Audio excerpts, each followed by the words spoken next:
Dans le mouvement Decepticon, les désertions sont généralement mal vues. Quand on s'engage dans cette cause, c'est pour la vie.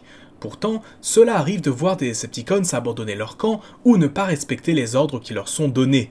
Et pour ces derniers, un groupe spécifique existe, une équipe spécialement formée pour traquer et tuer tout individu qui sortirait un peu trop des rangs, la Decepticon Justice Division. La Decepticon Justice Division, ou DJD si vous préférez, est un groupe créé très récemment dans le lore de Transformers, puisque leur première apparition fut dans les comics More Than Meets the Eye, publiés par IDW à partir de 2012. Ils sont présentés comme un groupe de Decepticons chargés de traquer et tuer quiconque déserterait leur camp ou commettrait une infraction jugée trop importante.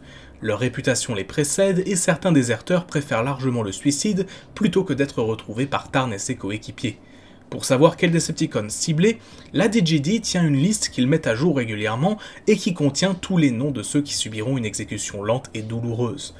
Le groupe consiste donc en 5 membres au départ, portant chacun le nom d'une des 5 premières cités cybertroniennes à être tombées sous l'emprise des Decepticons. A noter d'ailleurs que ce sont des noms de code, ce qui veut dire que si l'un des membres de la DJD est tué ou disparaît, son identité sera reprise par celui qui lui succédera. Le leader du groupe est donc Tarn, un bot qui était à l'origine une connaissance de Shockwave, né sous le nom de Damus, puis renommé Glitch après avoir subi une Impurata, cette opération qui consiste à retirer le visage et les mains d'un cybertronien.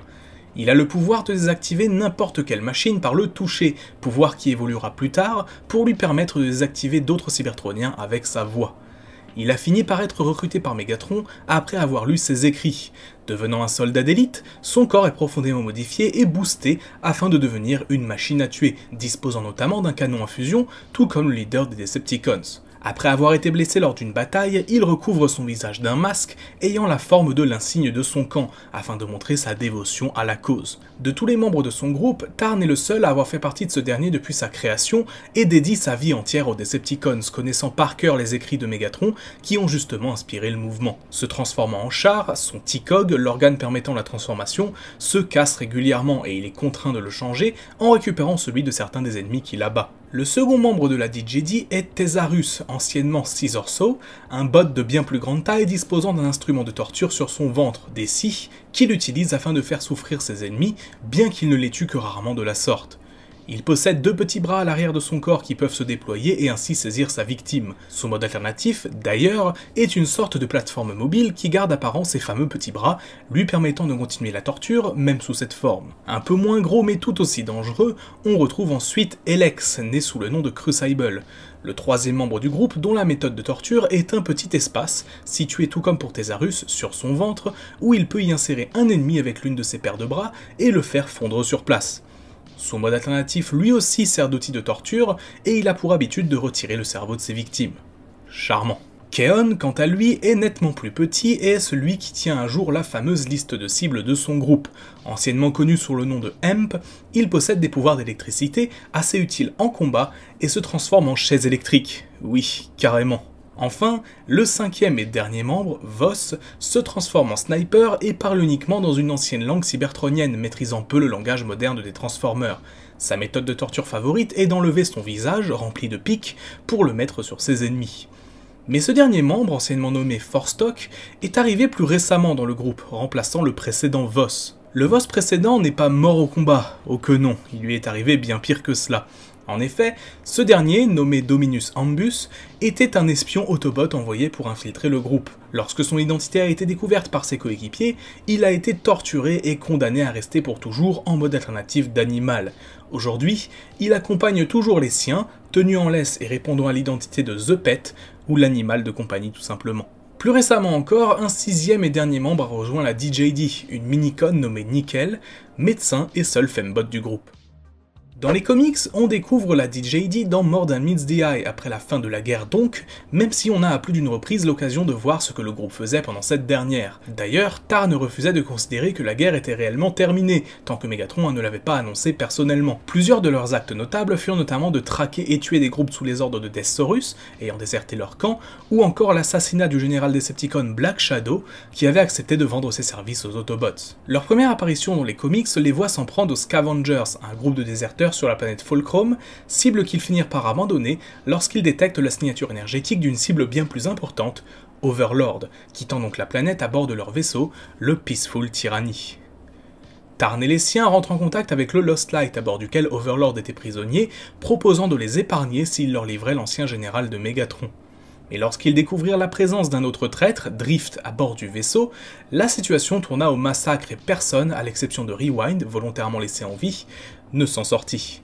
Mais le plus gros choc pour Tarn vint quelques numéros plus tard lorsqu'il découvre que Megatron lui-même a abandonné la cause des Decepticons pour rejoindre les Autobots. Déboussolé, se remettant en question et ne sachant pas comment réagir, Tarn envisagea pendant un temps le suicide après avoir constaté que son chef, celui qui l'avait recruté et formé, celui qui l'admirait et qui l'avait inspiré, était désormais dans les rangs de l'ennemi. Mais il ne se laissa pas abattre, pensant que la cause des Decepticons, avec ou sans Megatron, valait la peine d'être défendue. Plaçant leur ancien leader tout en haut de leur liste, la DJD s'allia avec un autre Decepticon présente sur cette dernière, Deathsaurus, lui proposant un marché simple. Il devra les aider à tuer Megatron et tous les membres du Lost Light, et eux rayeront son nom de la liste, ainsi que celui de ses troupes. Ils lancèrent donc un assaut et Megatron se présenta à eux, espérant négocier sa reddition contre l'avis de ses coéquipiers. Mais Tarn ne l'entendait pas de cette oreille, l'attaquant et lançant alors la bataille. Lors de cette dernière, Dominus, l'animal de la DJD, fut capturé par les Autobots, ce qui rendit nerveux Kaon, qui avait une forme d'affection pour lui. Tarn, ne supportant pas de voir des émotions transparaître chez ce dernier, le tua sans autre forme de procès en lui arrachant la tête, un acte horrible qui fit déserter la majorité de ses troupes, Deathsaurus compris, ainsi que Nickel. Tarn, Elex, Thesaurus et Voss se retrouvèrent donc seuls face à leur ancien leader. Après que Tarn ait brutalement assassiné Ravage sous ses yeux, Megatron décida de mettre fin à tout cela lui-même, utilisant ses pouvoirs d'antimatière qu'il avait récemment réussi à maîtriser. Il fut sans pitié, tuant chacun des membres restants de la DJD et ne leur faisant même pas l'honneur de les désigner par leur nom de code, mais plutôt par leur nom original. C'est dans cet élan de rage que l'histoire de la Decepticon Justice Division prend fin, détruite par celui qui les avait formés au début de la guerre. Si la DJD n'apparaît dans aucun autre média que les comics IDW, des clins d'œil lui sont faits à droite à gauche, le plus évident d'entre eux étant l'apparence physique des Decepticons parfaits de Transformers Cyberverse, reprenant le design de Tarn. Ces Decepticons sont issus d'un univers parallèle où Megatron a terrassé Optimus Prime et s'est emparé de la Matrice, suite à quoi il décida de façonner une armée entière composée de ses soldats, remplaçant ainsi la quasi-totalité des Decepticons originaux qui ne lui étaient plus d'aucune utilité. Si la Decepticon Justice Division est finalement un groupe de personnages assez obscurs comparé à certains qui sont mis en avant régulièrement, ce sont des personnages qui ont une aura particulière et qui sont appréciés par une grande partie des fans qui connaissent un minimum l'univers des comics. Tarn en particulier possède une cote de popularité non négligeable de par son look iconique et son visage reprenant un signe Decepticon. Une chose est sûre, la DJD est l'un des seuls groupes de Transformers à davantage inspirer la peur dans leur propre camp que dans le camp ennemi. Merci à vous d'avoir regardé cette vidéo, n'hésitez pas à l'aimer si elle vous a plu, et laisser un petit commentaire pour me donner votre avis. Si vous n'êtes pas encore abonné, n'hésitez pas à le faire pour pouvoir suivre toutes les nouvelles sorties, c'est gratuit et ça aide beaucoup.